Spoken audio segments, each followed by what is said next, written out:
Je vais voir juste. C'est vrai parce que j'avais une deuxième question, mais je me retiendrai de la poser. Je me mets là? Non. Non. D'accord.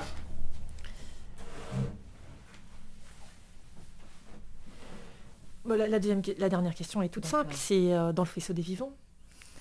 C'est si. Alors après, tout bêtement, un début de d'où vous vient ce livre, pourquoi ce titre, qu'est-ce que ça raconte. Alors pourquoi ce titre, peut-être pas. Mais parce qu'Olivier Ocon en a un petit peu parlé. D'accord. Mais d'où ce livre a-t-il surgi?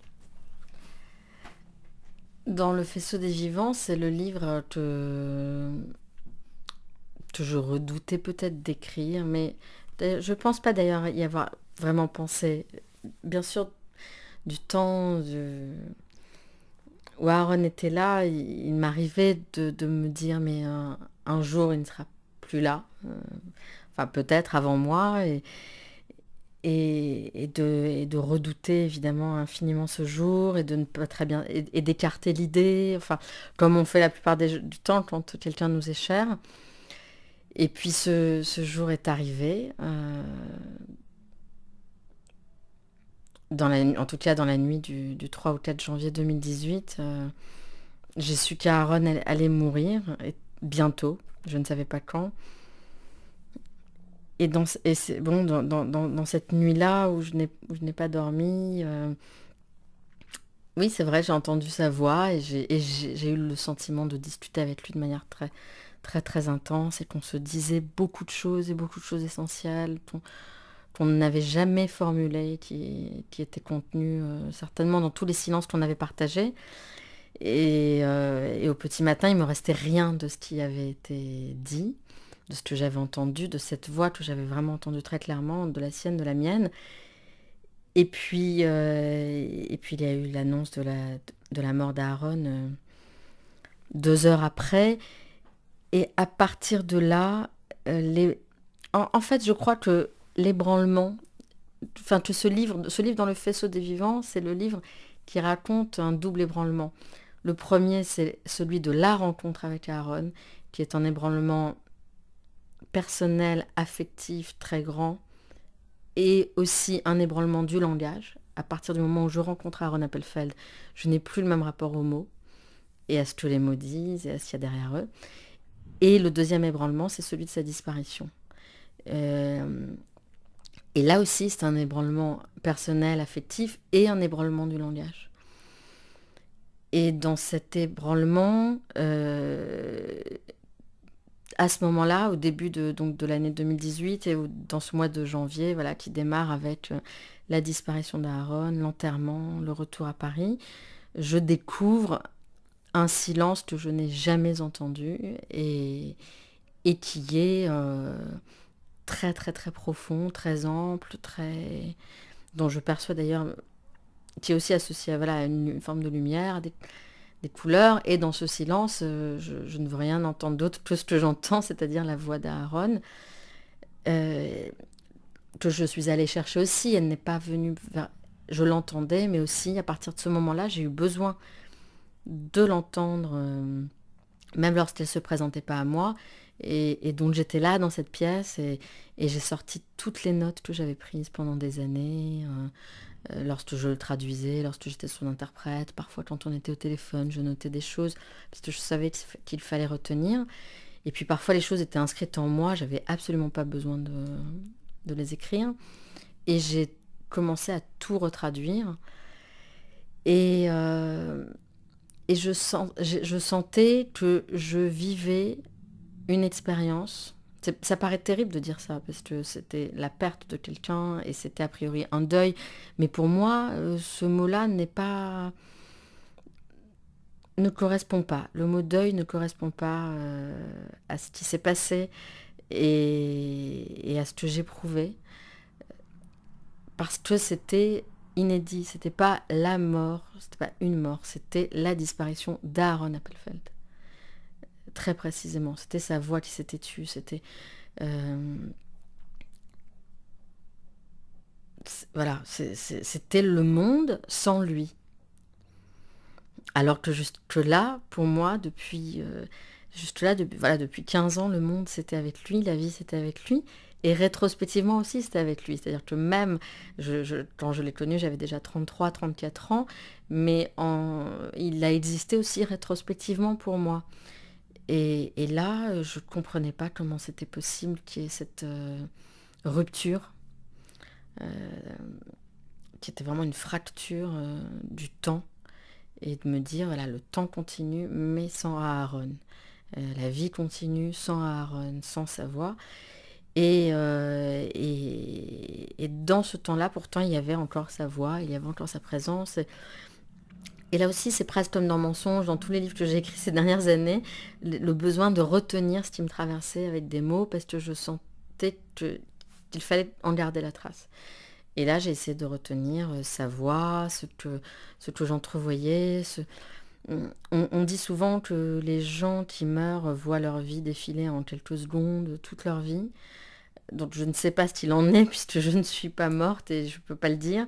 Mais je peux témoigner que dans les jours et les semaines qui ont suivi la disparition d'Aaron, j'ai eu le sentiment que tout ce qu'on avait traversé ensemble, tout ce qu'on s'était dit, tout ce qu'on ne s'était pas dit, tout ce qu'il m'avait transmis,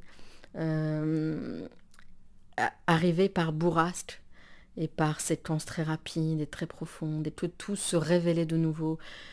C'était inouï. Je recevais un cadeau. Je recevais le cadeau non seulement de sa voix qui restait là, et j'ai compris qu'elle allait rester, que je l'entendrai toujours.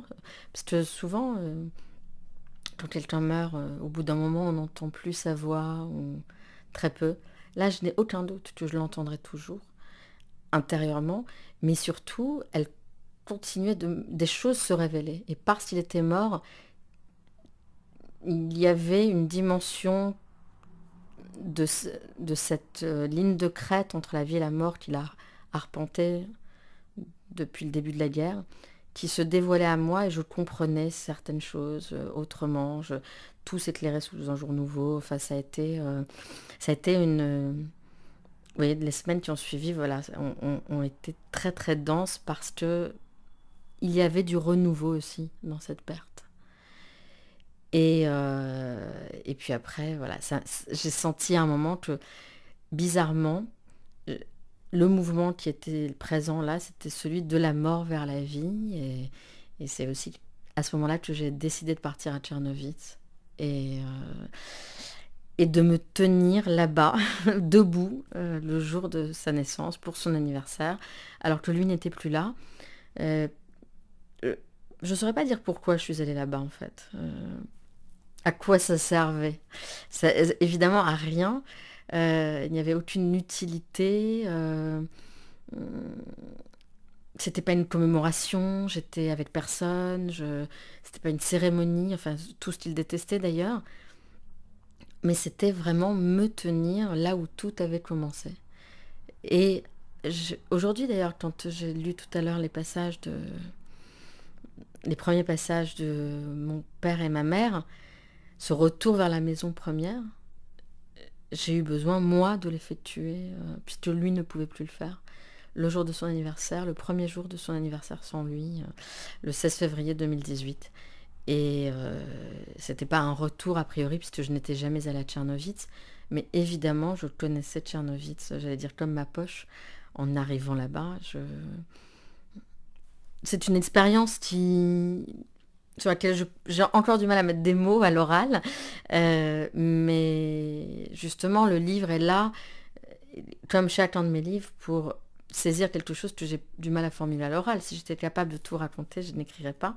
Et donc je l'ai écrit pour attraper ça, et l'écho de sa disparition, et ce qu'il y avait là aussi de profondément vivant, alors qu'il venait de disparaître.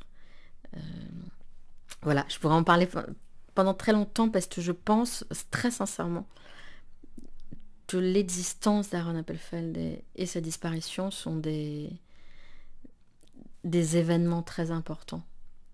Je crois qu'il y a... voilà, que le monde, pour moi, ne serait pas le même s'il n'avait pas été là, et n'est pas le même depuis qu'il n'est plus là. Et On peut dire ça de beaucoup d'êtres, hein, évidemment, mais en tout cas, là, je le dis de lui, et tel que lui était, et tel qu'il a donné voilà, du relief, une profondeur inouïe, et une grande clarté aussi. Voilà. Il y a quelque chose de l'ordre de la fracture du temps, du renversement du temps à un moment dans le livre. Oui, oui, j'ai éprouvé à un moment donné, enfin déjà d'emblée, au moment de la disparition d'Aaron, j'ai ressenti tout- beaucoup de barrières tomber et que beaucoup d'émotions qui semblent de manière naturelle éloignées les unes des autres ou compartimentées, communiquer en fait. Et que la joie n'était plus l'opposé de la peine, mais voilà, je le dis, je crois, son complément absolu.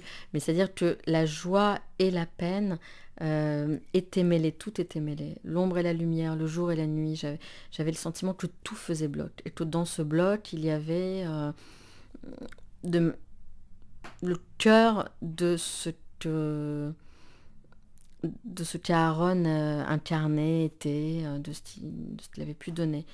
Et il y a eu sans doute dans ce moment-là, chez moi, un affrontement entre la mort et la vie, entre des... sa mort, ma vie, sa mort et sa vie, bon, tout s'affrontait.